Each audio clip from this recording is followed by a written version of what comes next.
कैसा हो जब एक इंसान कुत्ता बन जाए।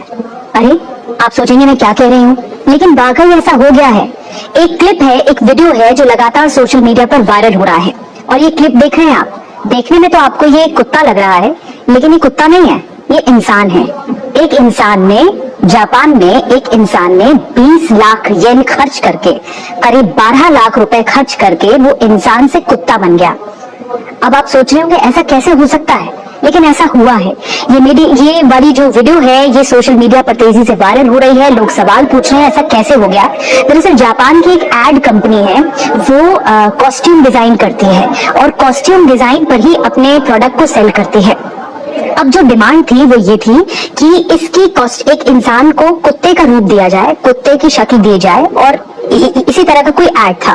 तो शायद इसीलिए इस कॉस्ट्यूम कंपनी ने, जो कि बॉडी सूट बनाती है, कॉस्ट्यूम डिजाइन करती है, इसने इस इंसान को कुत्ते की शक्ल का बॉडी सूट पहनाया है। इसके लिए टोको ने $22,000 यानी कि करीब 18 लाख रुपए खर्च किए हैं। अब कुत्ते की तरह दिखने वाले शख्स को देख लोग हैरानी जता रहे हैं। मीडिया रिपोर्ट्स की माने तो जेप पेज नाम की एक कंपनी ने इस जापानी शख्स को कुत्ते के रूप में बनाने में मदद की है। कंपनी को ऐसा करने में कुल करीब 40 दिन लगे हैं। इस शख्स ने ओनली ब्रीड के कुत्ते का रूप धारण किया है, जिसको लेकर कंपनी के प्रवक्ता ने कहा कि इस शख्स को कोल्ली कुत्ते की तर्ज पर बनाया गया है। ये 4 पैरों पर चलने वाले असली कुत्ते जैसा दिखता है। आदमी से कुत्ता बने इस जापानी शख्स ने बताया कि ये उनकी जिंदगी का सपना था।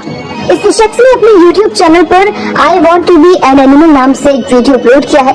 इस चैनल पर कुल 31,000 सब्सक्राइबर हैं और वीडियो को 1 मिलियन से भी ज्यादा बार देखा जा चुका है। वीडियो में टोको को गली में पत्थर डालकर सैर के लिए ले जाते हुए देखा जा सकता है। मानव कुत्ता पार्क में अन्य कुत्तों को सूंघते हुए और जानवरों की तरह फर्श पर लौटता हुआ दिख रहा है, लेकिन वो नहीं चाहता था कि इस शौक के बारे में उसके आसपास के लोगों को पता चले। अगर लोगों को पता चलता है तो उन्हें लगता कि ये अजीब है कि मैं कुत्ता बनना चाहता हूँ, इसी कारण से मैं अब अपना असली चेहरा नहीं दिखा सकता। इस वीडियो को लेकर आपकी क्या राय है, कमेंट बॉक्स पर जरूर बताएं।